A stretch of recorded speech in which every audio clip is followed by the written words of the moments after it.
Absolutely. Hi, everyone. Thank you so much, Lizzie, for the introduction. I'm really excited to be here.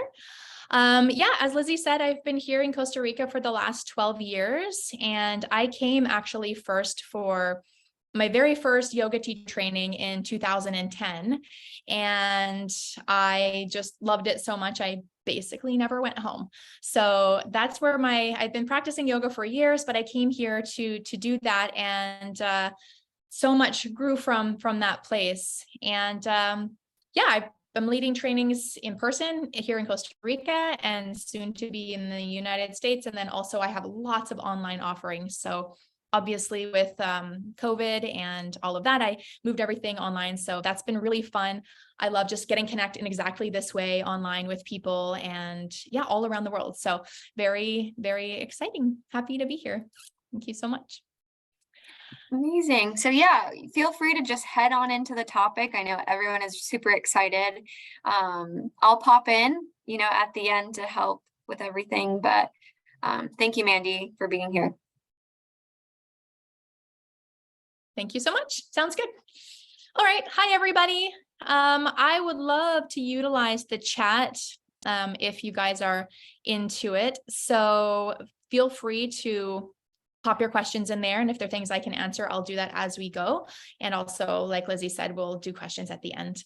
My first question actually that I would love to know from you guys are how many of you are either still in your training, like a 200-hour training, and or just very recently graduated. So let's say if that's you, put like a 1 in the chat.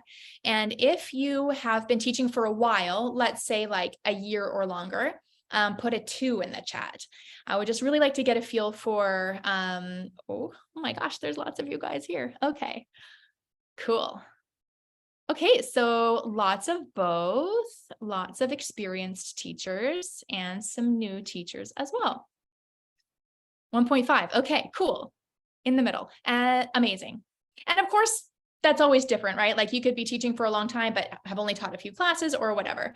So yeah, thank you guys so much for that participation. So I'm really passionate about sharing yoga in an authentic way. And I kind of look at that in 2 different aspects.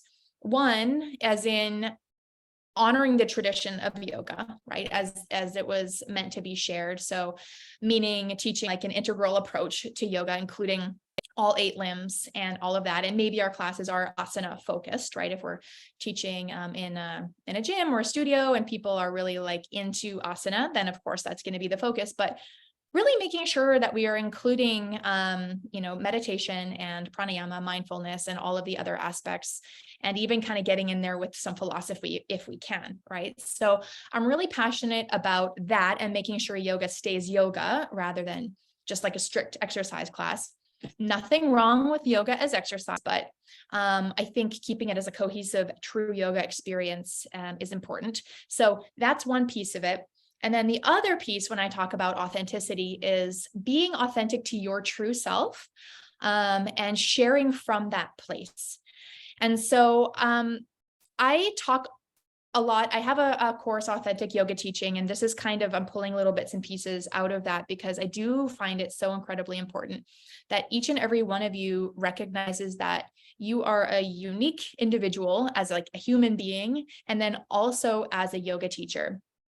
In my 200-hour and 300-hour programs that I lead, I find, we do all the prep to get you ready to teach a class. You've got your sequences, you've got all of this stuff. So like you're ready, but then getting out there and actually doing the thing with confidence is sometimes really tricky, right? We've got imposter syndrome. We have like a fear of public speaking. We have all of these things that kind of maybe get us to hesitate a little bit to taking that step into either teaching your first class, maybe a new style, a new location, or whatever it might be. So I want to talk today about how to sort of build confidence in ourselves, and both as people and our worth and taking up our space, but then translating that into being a teacher. So I'm going to start off with that, and then we have kind of a few other things that we'll touch on as well. So as I mentioned earlier, I started, I got to Costa Rica by taking my first 200-hour training here. And after I graduated, I started working at the yoga retreat center where the training was. And I was a receptionist, and we had an in-house teacher at the time. And then one day the in-house teacher left, and they're like, oh, hey, you're a certified yoga teacher. Like, you have to take over now. And I was scared out of my mind. I'm at this like high-end world-class yoga retreat center, people paying thousands of dollars to come to this place. And all of a sudden I'm being asked to teach my first public class ever, or like not to my training group class. And I was so afraid. I was terrified. And I even tried to quit. My partner at the time, I said, you know what? I think I'm not going to be a yoga teacher anymore. I'm going to become a pastry chef. I'm going to go to school and become a pastry chef. And he was like, no, you're not. Like, you have put so much into this. You absolutely are doing it. And so I did, and it was fine, and everything was great. But if you're feeling that kind of way right now, like afraid to get started, or just take the next step, whatever that might be for you at the moment, you are absolutely not alone. And I have this conversation with so many of my students, and I think people as humans, we generally get this feeling like, everyone enough, or who am I to be able to share this? I don't know enough, or I don't have enough experience, or whatever it might be, right? I don't have the right yoga clothes, or we can tend to come up with a lot of different excuses that might hold us back from just taking that leap and getting into whatever it is that we're doing. So when that comes up for people, I like to talk about kind of our audience. Who are we offering to? And what exactly are we offering? Yeah, a yoga class, but what exactly? And from what perspective?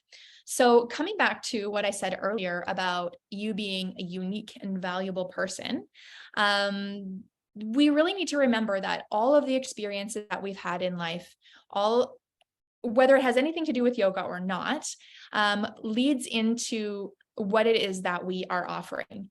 So our personality, every single thing that we've ever learned, experienced, everything that makes us who we are, we take what we've learned, let's say what we learned in our yoga teacher training, we take all of that, and as I like to say, we put it through the filter of us, right? So you take what you learned, you put it through the filter of you, and then what comes out is a totally unique teaching.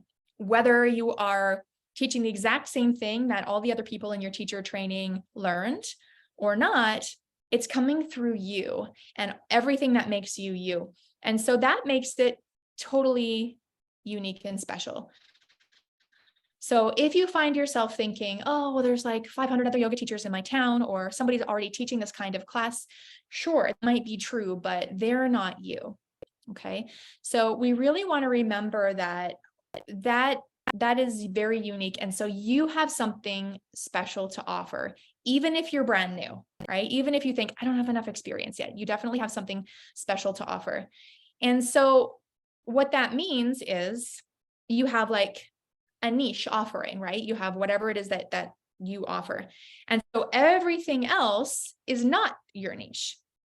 I used to feel like I really had to know everything and teach all the styles and all of this. And that was a lot of pressure. And it took me 8 years, maybe, of teaching yoga to really discover that I don't have to offer everything. And I'm going to talk a little bit more about that in a little bit.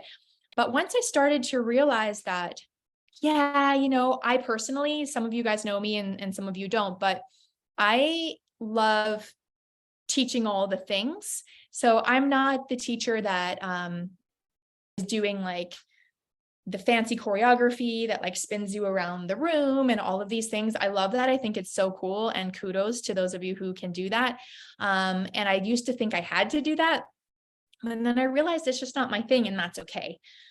What is my thing is talking a lot about anatomy. I'm kind of an anatomy geek. I have an anatomy training. If you guys are looking for continuing education, online anatomy training, I have that offering online. But I talk so much about that in my classes.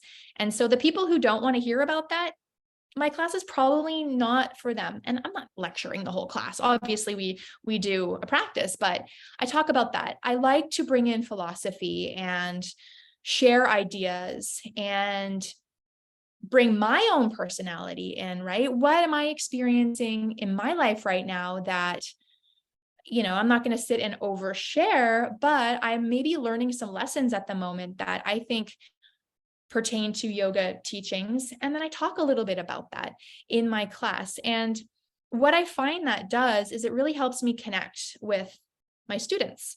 And I think that's what people are looking for, right? When they come to a yoga class, sometimes they just want to disconnect and just do their practice. Understood, totally fine. But a lot of people use yoga classes for their social connection, which is so incredibly important, right?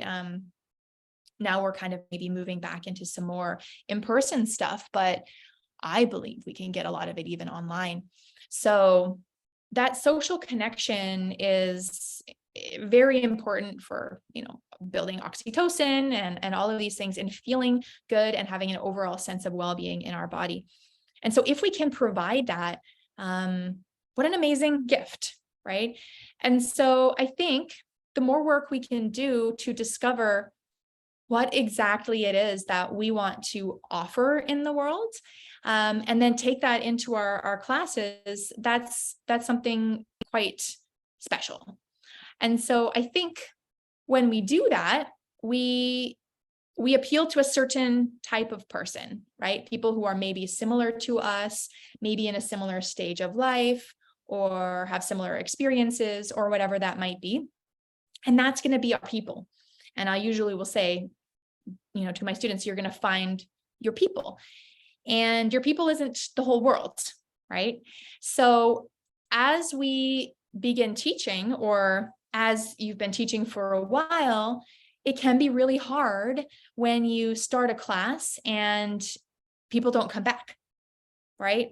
Who has had that experience? And let's just put in the chat, if you've had an experience where maybe you've put a class out there and you have noticed that people don't come back.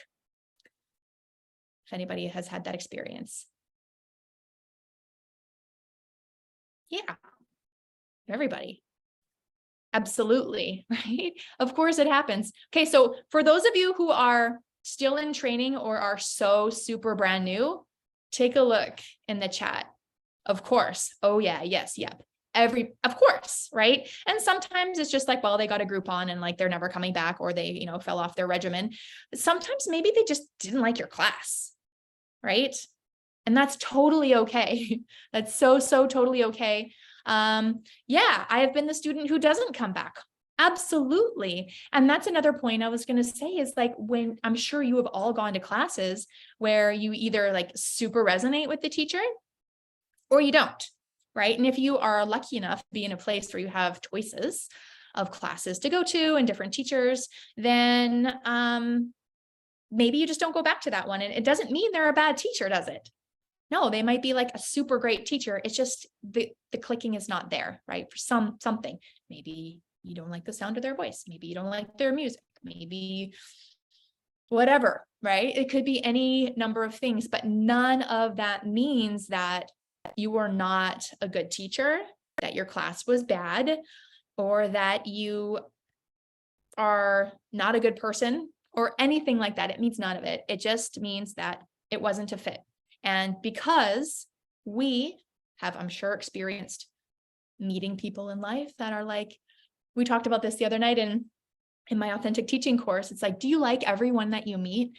And one of the participants said, I generally feel like I could probably have a cup of coffee with anyone that I meet, but I don't want to spend the entire weekend with everyone that I meet. And it's the same kind of thing, right? So like Angelica says, it was nothing against the teacher, just didn't resonate with the style. 100%. I've actually had the experience, I was teaching at a retreat and somebody posted on TripAdvisor about my class and said, I didn't get enough of a workout and I needed to go for a run after, and like I didn't like her class.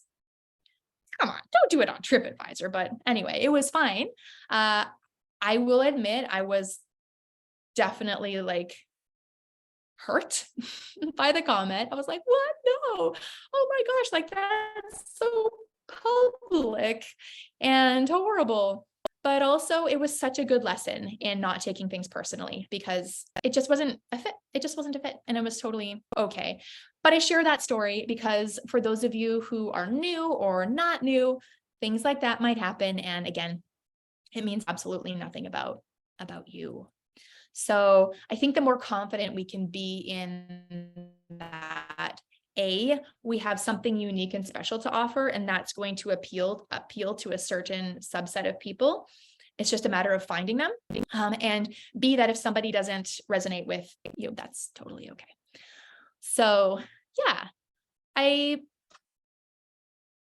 does anyone have any questions about that? Actually, I saw a question there before I move on to the next point I wanted to see. Somebody asked about.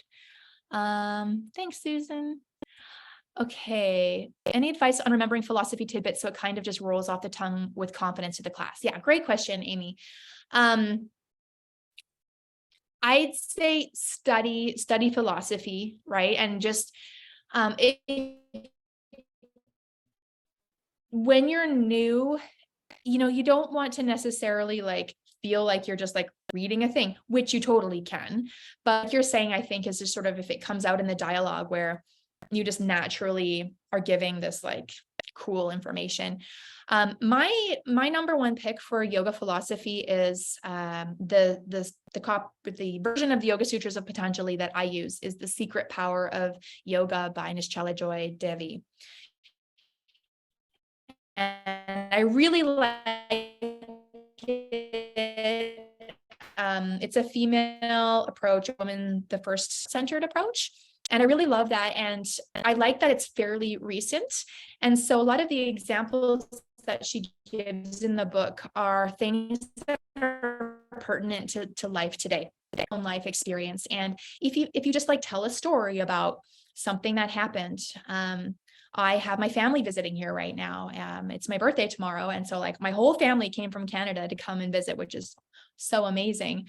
But like being around family can be kind of triggering, right? It can bring up like old childhood things that you forgot were there. And so I find myself talking about in my classes little things that come up there. And I'm not going on in detail, but just sort of these reminders to check in with your inner voice and like the feelings that come up in your body, that self-awareness, and how important practicing meditation and mindfulness is to keeping that like connection to that inner voice. I talk a lot about that and why, right? Is it to do with managing expectations of those around us, or of ourselves to do with those around us, right? Do we expect our partner to do thing doesn't happen, or that kind of stuff? I'm going on a bit of a tangent, which I tend to do sometimes. So I'll reel myself in, but real life experiences that kind of reflect some of the teaching. So you could think about, right, the niyamas. So that's purity or cleanliness. And so right now I'm packing up my house to move, and I can think about and talk about maybe the principle of saucha being keeping spaces uncluttered and clear, because if your physical space is uncluttered and clear, your mental space will also be uncluttered and clear.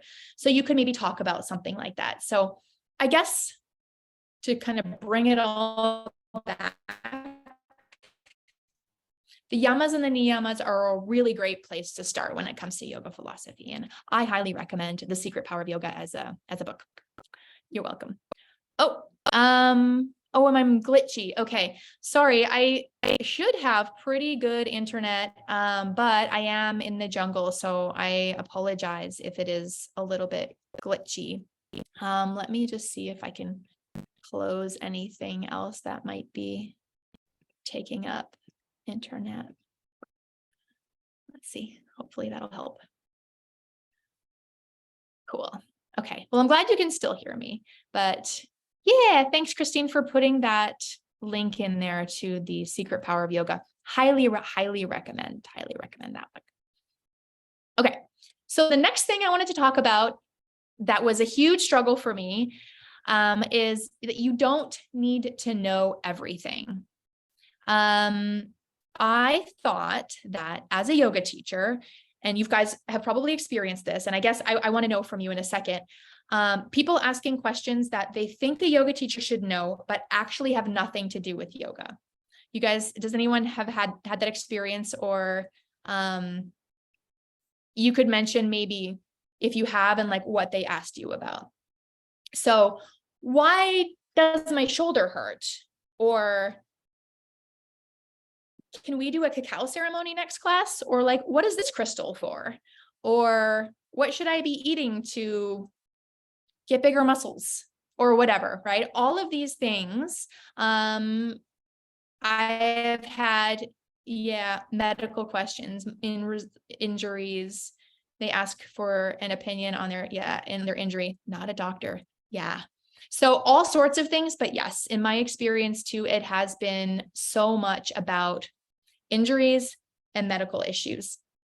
Now, I thought that as a yoga teacher, I should be able to, okay, so like when I first learned, and I don't know what you guys learned in your trainings, but when I first took my training, it was very common practice to be like, sit down at the front, whatever, do your thing. And then Kathleen, people think I'm a guru, psychologist, and best friend doctor. Yeah, all of the things, psychotherapist, nutritionist, doctor, physiotherapist, all of it. So, oh man, I lost myself there. Sorry, I got a kick out of your comment. Okay, wow, completely lost it. Anyway, they ask medical questions. Oh yeah, so I thought that when you go in and you say, does anyone have any medical issues or injuries I should be aware of, right? And then everyone, imagine you're in a class of 30 people and 10 of them are like, yeah, I have a torn meniscus.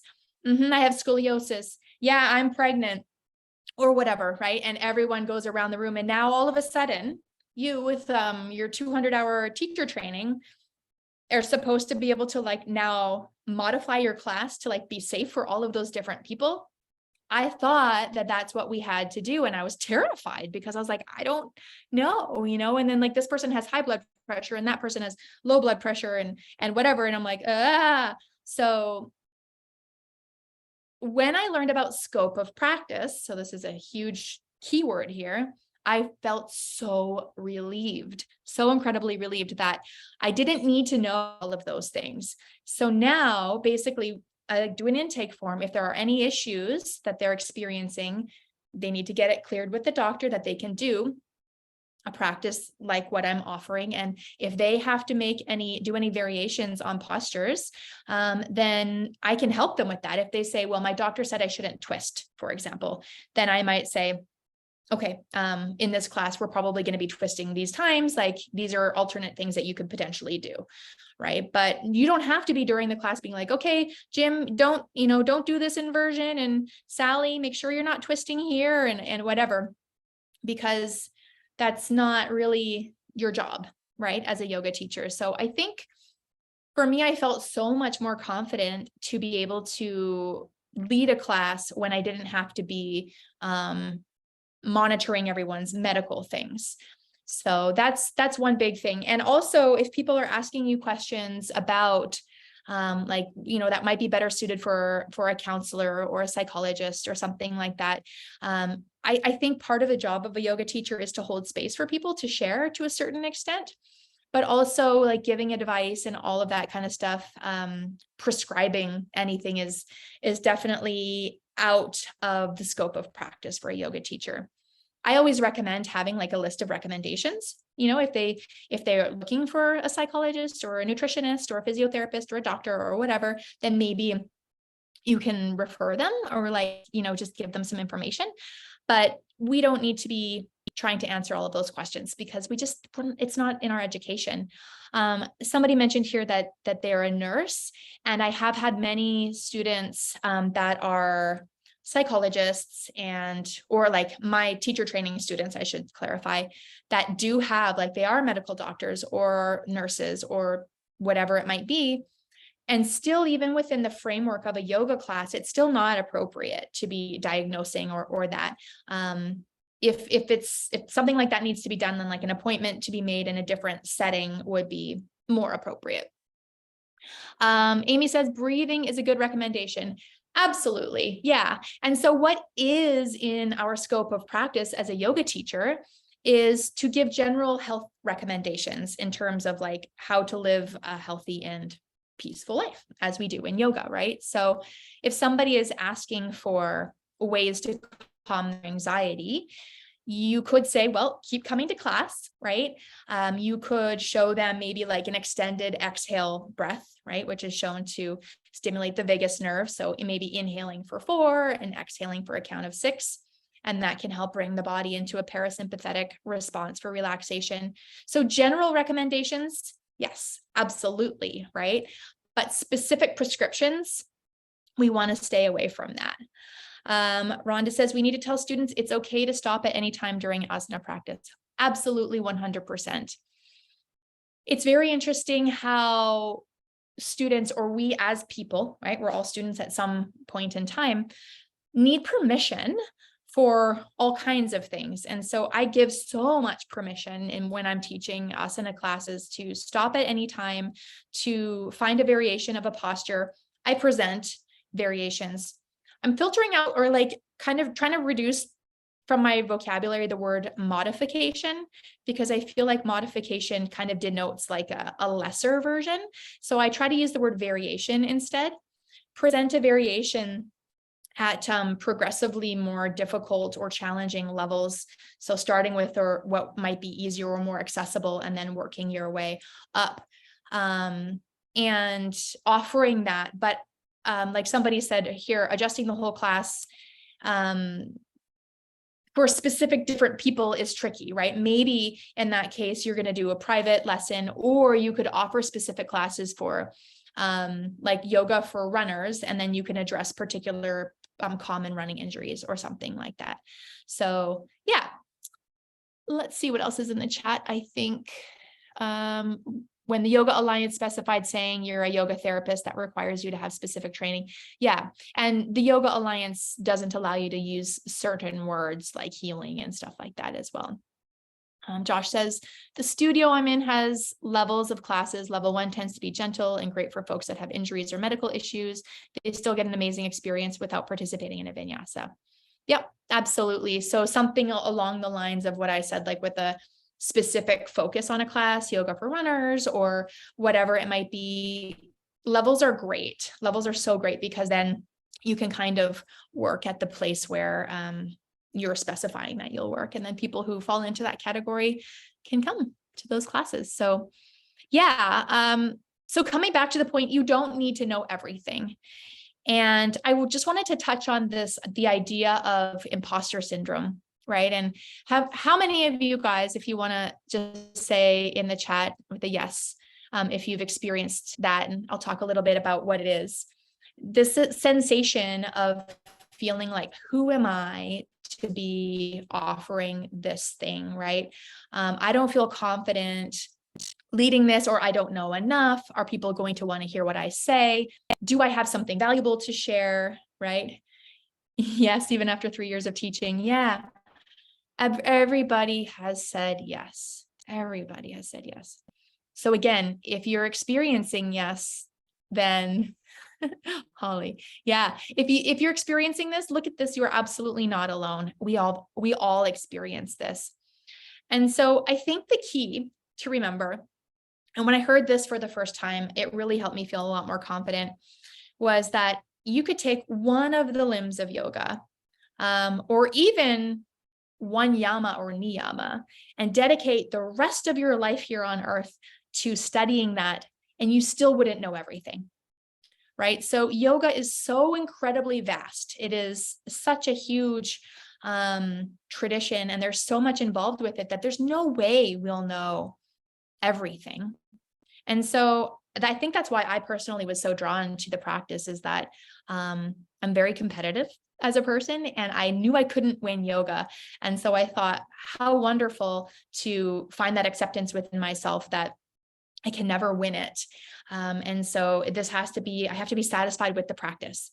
And so that is something that I've focused on a lot. that I can't know everything. It is very important to continue to learn. I'm a huge advocate for continuing education. I love that the Yoga Alliance requires that. I'm constantly learning myself. I'm always taking another course and offering continuing education because I think it is so essential. But even if you have your 200-hour training and that's all you've done so far, you still have something very valuable to offer. And so know that you don't have to keep taking every training under the sun to get started. And that so much of what you're going to learn is going to come from your experience in teaching. And so you've got to just get out there and go for it. So yeah, I think as we realize that, we can really start to hone in on what we do know, right? What do we know and what are we passionate about? And so this is a topic I talk about a lot in the Teaching Yoga Authentically course. Is the whole first part, like, what do you want to share with the world? If you could share one quote with the world, what would it be? How do you want people to remember you when you're gone? What impact do you want to make on the people of the world and the earth in general? And once we figure that out, then that can kind of give us like a real focus of what we want to focus on in our yoga classes, because that all plays in. It all plays into your language that you use in your classes, the style of class that you teach, and what sorts of philosophy that you're going to share. So it's important to hone in on what it is that you want to share. And if you're like, I just want to give people a good workout, awesome. Then that's going to lead you to the type of class that you want to teach. If it is something like, I really want to help other parents find a peaceful moment in their life, and know that they're not alone with the struggles of parenthood. Maybe you're really passionate about that. Maybe the style of yoga you want to teach is like an evening restorative class after the kids are in bed, or something online that parents can do without having to get a babysitter or something, right? So that's the kind of thing I mean. If we can kind of really step out of feeling like we need to know all the things and have read all the books and be certified in every style of yoga, then we can kind of really specialize and figure out exactly what it is that we want to offer. Okay, so any questions on that sort of idea before I talk about the next point?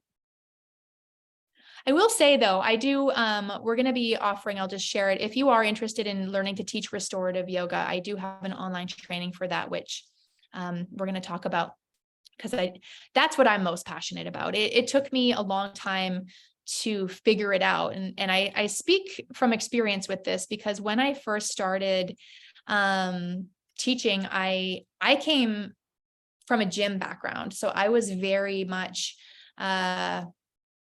physical based. I got kicked out of my first yoga class, you guys, for laughing while they were oming. I was wearing my big baggy basketball shorts and my big t-shirt, and I got literally kicked out of the class for laughing. And now I think back and I was like, oh, I'm so disrespectful. I'm sorry, but I've come a long way in my what I've learned. And I think I taught a lot of yoga boot camp style classes and stuff like that in the beginning. And as I've gotten older, as I've gotten more experience and have really found the true value of yoga in my life,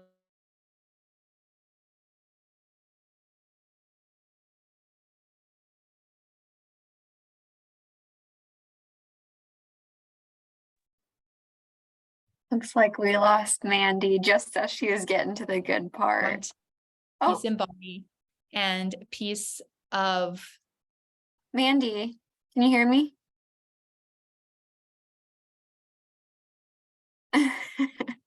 Don't we love some tech issues? She has a good reason though. She's in Costa Rica.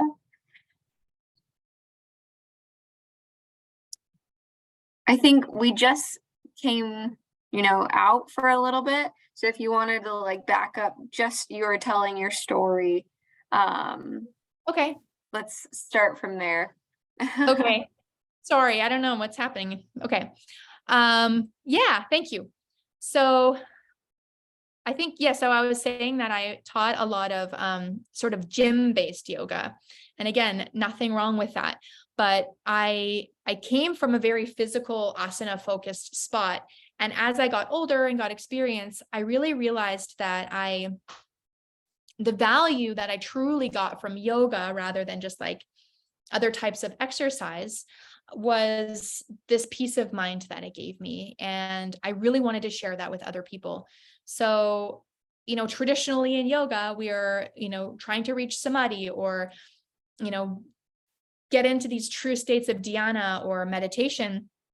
But for me personally, I am looking for a little bit more peace in my body. No, like less aches and pains, peace of mind. So reduced anxiety, finding a sense of calm, and peace in my relationships with the people in my life. So that is where I'm coming from for my personal practice and what I try to share with the world. And I've found that I can really do that a lot through restorative yoga. So I have sort of moved in the direction more like less of like yoga boot camp that I used to teach, and more of like a gentle vinyasa flow and restorative yoga. So that's sort of where I personally was steered in my journey, and the voice that I have sort of cultivated speaks to all of that. And so then the third point that I wanted to talk about was finding your voice and finding your community. So as you become confident in who you are, which styles and practices resonate with you, and what you're passionate about, you'll settle into your voice as a teacher. And through that authentic sharing, through really speaking from your heart and your experience, you're going to attract the people that are going to resonate with that, right? That you're going to find your people.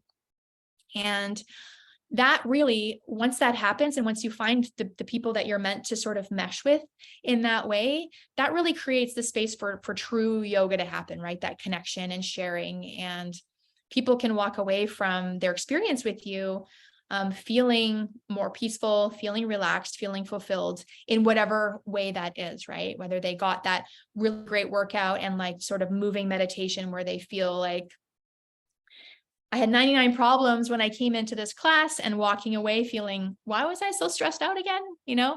So whatever it is, when you're speaking authentically, when you are able to share from your truth, people are really going to click with that, and they're going to feel safe to be themselves and to kind of feel, really, honestly, and to connect with whatever it is that they're experiencing in life. And one of the beautiful things about yoga is that mindfulness and feeling our feelings and being in the moment, and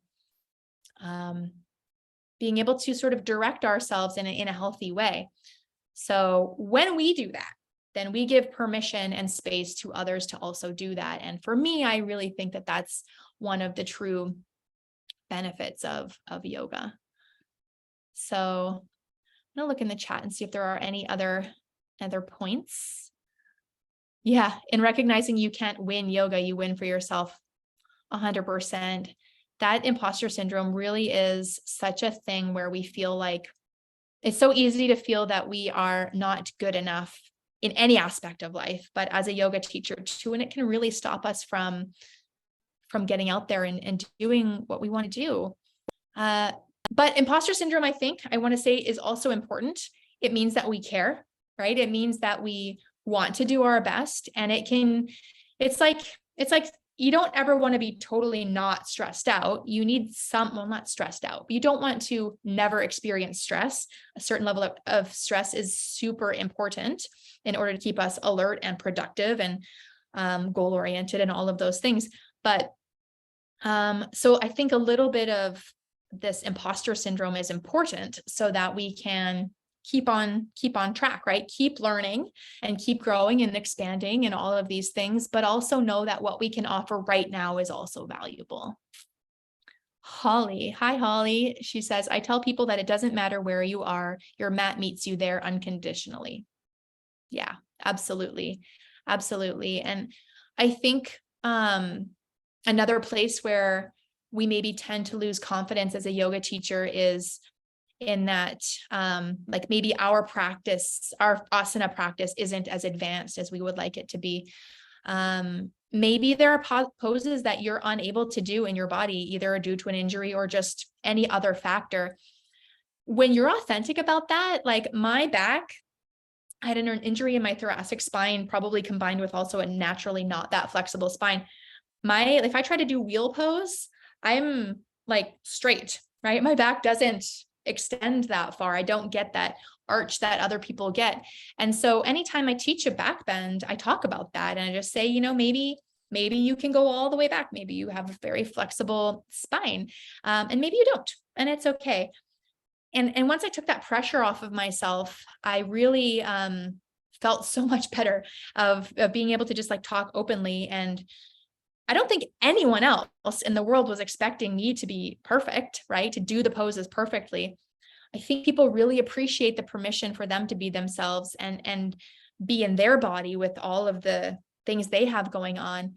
When you see someone else accepting that and talking about it, it's really kind of gives you permission to do the same for yourself. So I try to lead by example in that, and in giving myself the permission to be in my body where it's at today, then I just feel better in leading authentically in that way. All right. So many things that we could talk about this forever. Does anyone have any other questions? I'm going to scan a little bit through the chat too and see.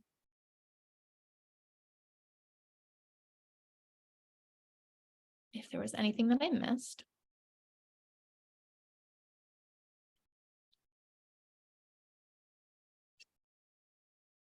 How to gain confidence when your YTT was virtual, but now you want to teach in person. Awesome.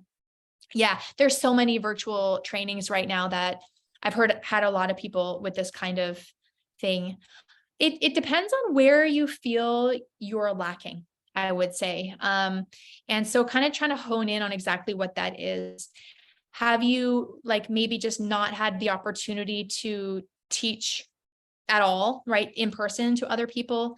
And so I would say practice, getting started practicing, and maybe like to people that you know and trust already, right? That your friends, teach to your dog, if you have one, practice speaking the words and all of these things. That's a tricky one because in an in-person training, ideally you're practice teaching with your cohort.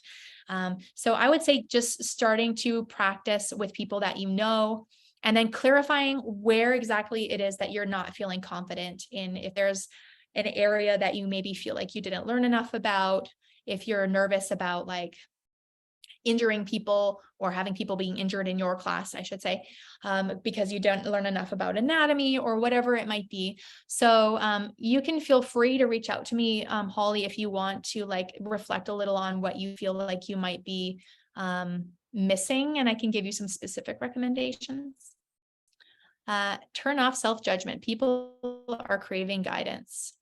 So much that, Amy, thank you.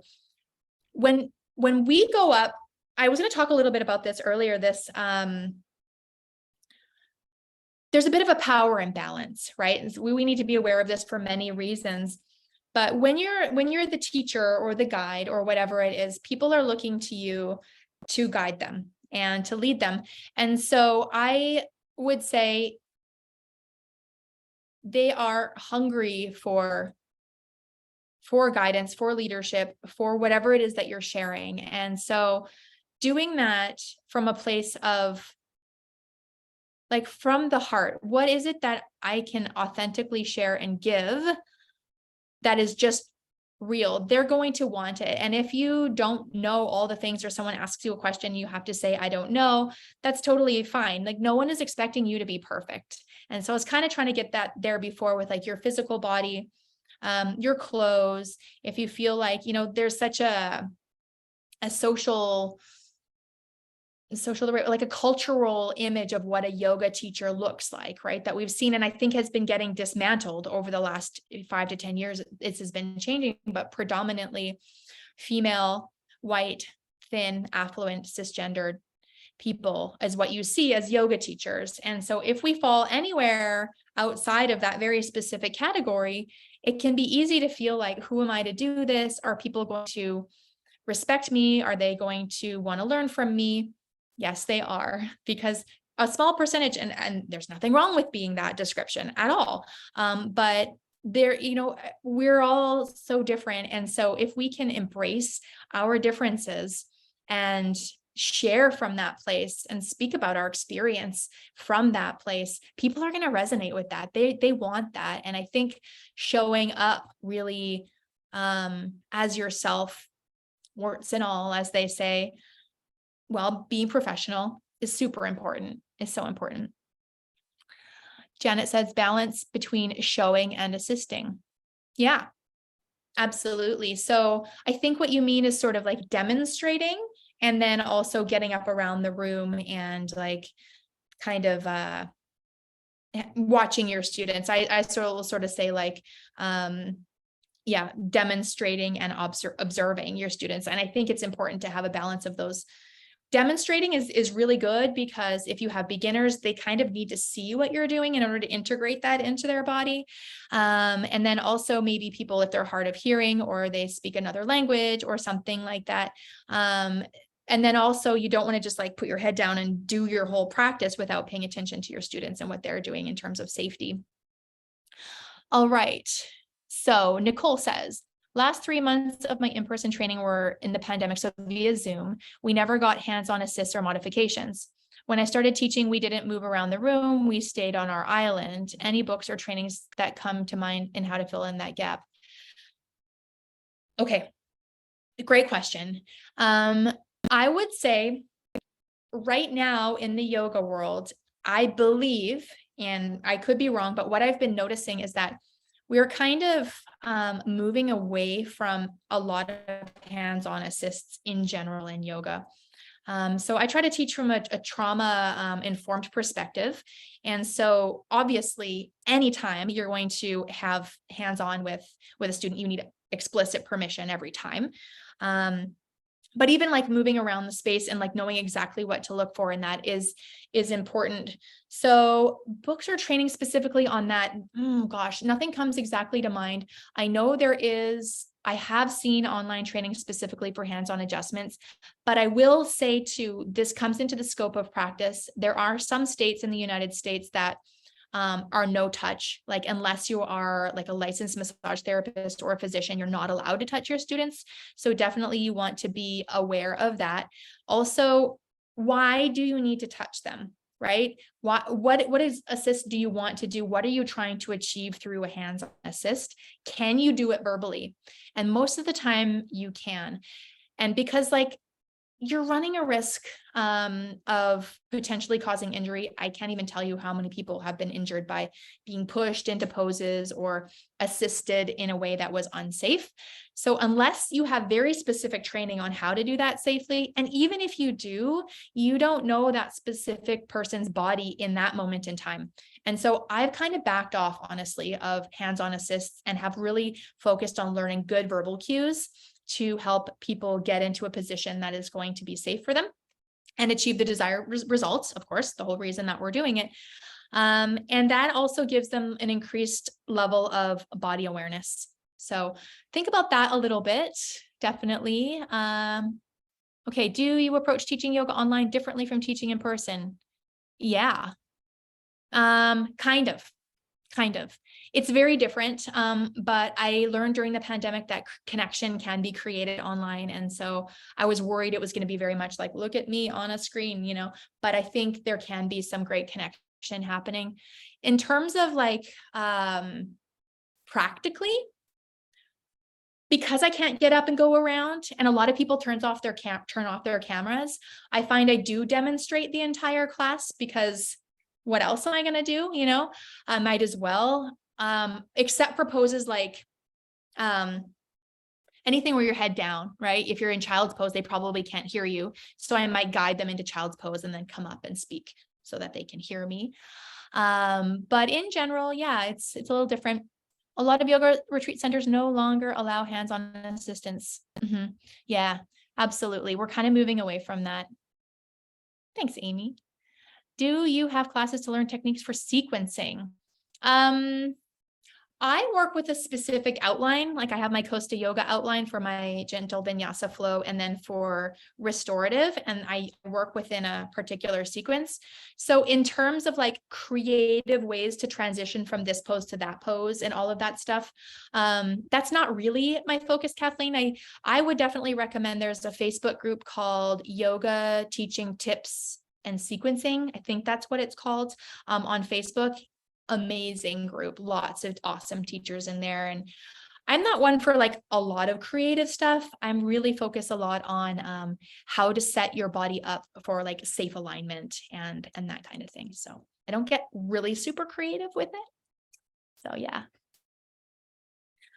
Well, we're getting, close to the end, but I think, Lizzie, we're kind of doing questions now anyway, right? If anyone has any other questions. Yeah, we will just wrap it up here with the final questions. And I do want to bring back up that Mandy, although she doesn't have a sequencing template and things like that, she has an amazing list of courses that you guys can all check out. I'll quickly re-put them in the chat, but they will be also included in the recording that will be sent out tomorrow. And then any of the promotional pieces that we posted on social and stuff, that's how you guys can connect with Mandy. But yeah, if there's anyone who has any other questions, now's the time. Let me go grab those links real quickly while I do that. Sure. And yeah, if you are interested in like deepening your philosophy, we talked a little bit about that, learning more about yoga philosophy and how to integrate that. I talk a lot about that in my 300-hour teacher training, and we dive into finding our dharma, and we look at the Bhagavad Gita, and we read Autobiography of a Yogi. And so if you're kind of wanting to take that next step into some of the more the stuff that's not normally included in 200-hour training, I have an online self-paced 300-hour training too, in case you guys are interested. Really... And where can they find you? Is it costayoga.com? What's your main website? CostaYogaSchool.com. And then, CostaYogaSchool.com. And then you can always find me on Instagram, Costa_yoga_Mandy. And you can totally ask me any questions. I'm a total open book, you guys. If you want to email me, DM me, whatever, I'm more than happy. I'm just excited to share anything that I've learned. So, yeah. And just so everyone knows, like I said before, this is being recorded, and I will send this out to you tomorrow, this whole recording or this whole webinar with Mandy. This has been amazing. I think sometimes all we need to hear is the permission to be yourself as a teacher. You don't have to do everything you see on Instagram, on Facebook, all of the tips. Sometimes take the tips, think about it, get that education, but do what's right for you. So that, I think this was a really great start to 2023 of talking about sometimes the things that aren't as easy to talk about as a teacher. So I really appreciate it, Mandy, and I know everyone here has loved it. With that, do you have any last pieces of information or anything you want to say before we say goodbye? I would just say, be confident in who you are, know that you're worthy and that you have something unique and special to share. Even if you really don't think so, somebody needs to hear what you have to say. There are people who need to hear what you say. So get out there and do it. Love that. All righty. Well, everyone have a great rest of your day. And Mandy, thank you so much for joining the beYogi webinar series. We do these once a month, so make sure to check out our schedule. Thank you so much for having me. Bye, everyone. Bye.